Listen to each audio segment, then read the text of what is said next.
So this is a rather popular topic. Can Bluetooth be hi-fi?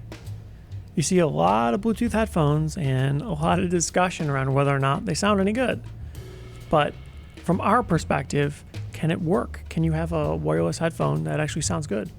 Well, if you talk to any of the old school guys in this, compared to like a wired connection, they're going to tell you there's no freaking way a Bluetooth can compare to wired.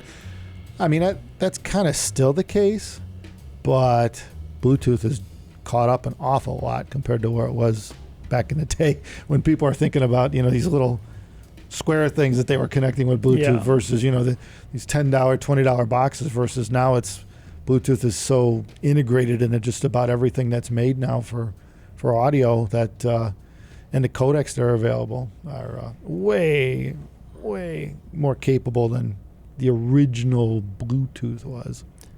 Over the last few years, it certainly has evolved to the point where you could make Bluetooth work for high-end audio, but there's a few limitations there.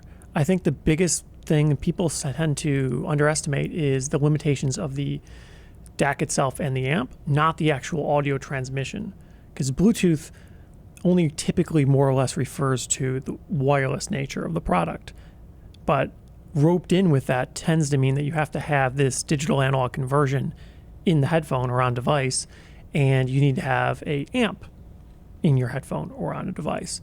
And of course, when you're comparing it to like a large desktop full-size solution, totally different class. We talked about things like this before, but a dedicated video probably isn't unreasonable. And separates, I mean, that's why people go with separates. Is, technology changes, you yank one part of the system out, you replace it. Not, you don't shit can the one box and start over again. Well, I mean, you could. Yeah. But that is kind of the whole thing with Bluetooth is it's a one box solution essentially. Usually everything built into the headphone. Yeah, in the case of a Bluetooth headphone. It's made for ease of use. Yeah, but now I'm even thinking, like, now you see commonly Bluetooth transmits and receives. It goes both ways on a device. So you could have your phone with your music in it or whatever, or player, and it'll be sending Bluetooth, but it doesn't have to go right to the headphone. The amp could have a Bluetooth receiver in it, takes it, and now you hardwire your headphone into that amp.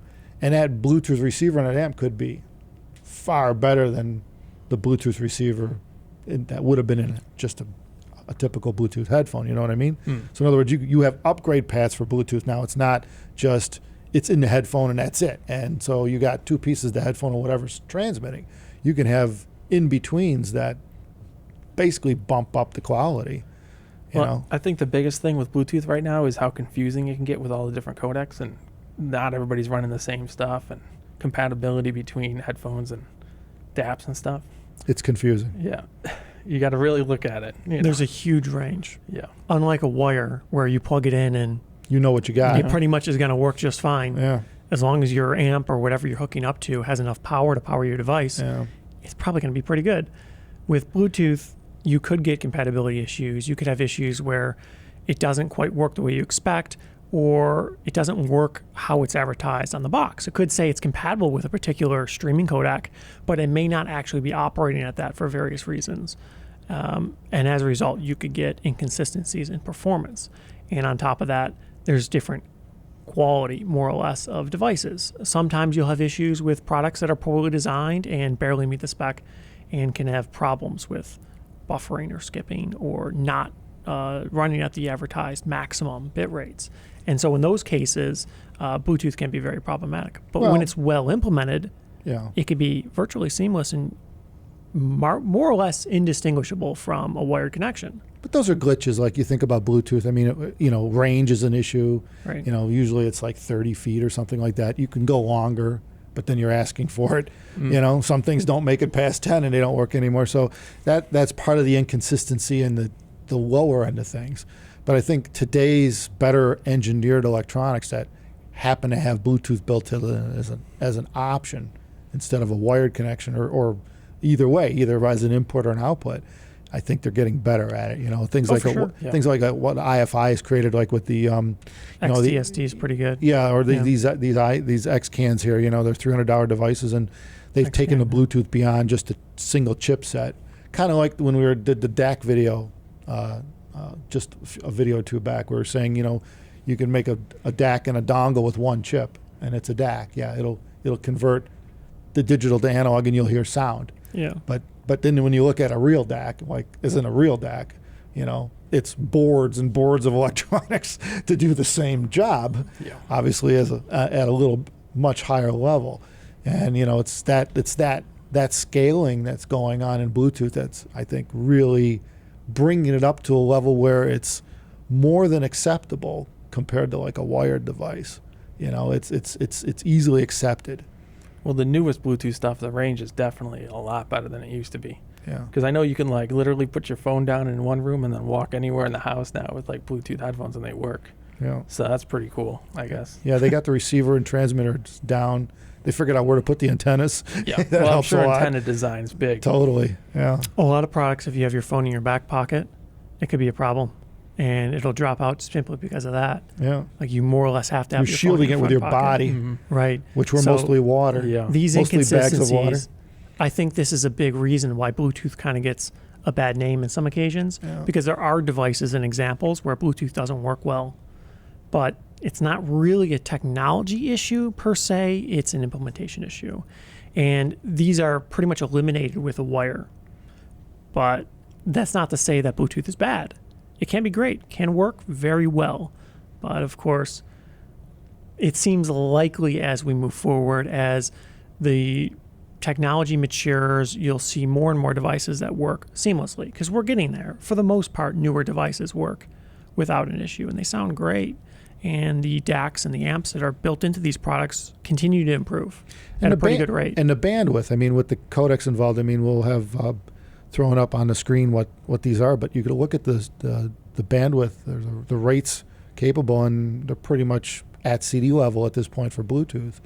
You're approaching a megabit a second, which is pretty good quality audio for wireless. And it will only get better. Yeah, right. Like every new version, they like double bandwidth usually. Yeah. So Yeah. So it's just really it's more at that point, it's kind of like 1080p, 2K, 4K, 8K, right? At that point, it's really about the implementation of it.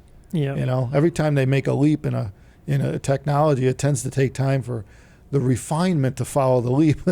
Yeah. It's okay, it's new, but is it better? yeah. Type thing. And Yeah, someone said something like that once. It's like the last of old technology is always better yeah, than totally. the newest hotness. Yeah, It they usually just- is. They tend to smoothen things out a bit. It doesn't look as, You yeah. got to wait years oftentimes for new stuff to work seamlessly on multiple devices. Usually there's only maybe one device that it works really well on, and there's a lot of edge cases where it just doesn't really perform. Yeah, and that's too bad, because that getting that tech out there before it's done kind of ruins the experience. It does, turns yeah. people off before it, where it could have been fantastic. And I think there are companies who are better at that, providing the experience up front Yeah. and waiting and providing experience than just throwing it out there and seeing what sticks type thing, And it's it's two it's ways that of whole- looking at it. You want to get you out there first with worse implementation, Yeah, right. or wait, have it mature, come Yeah. out with a polished product.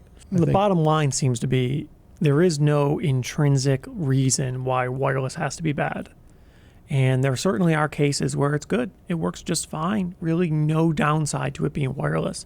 And the convenience obviously is very good. So if you value that, if you want it to be wireless, there are things you could do to get good performance in wireless.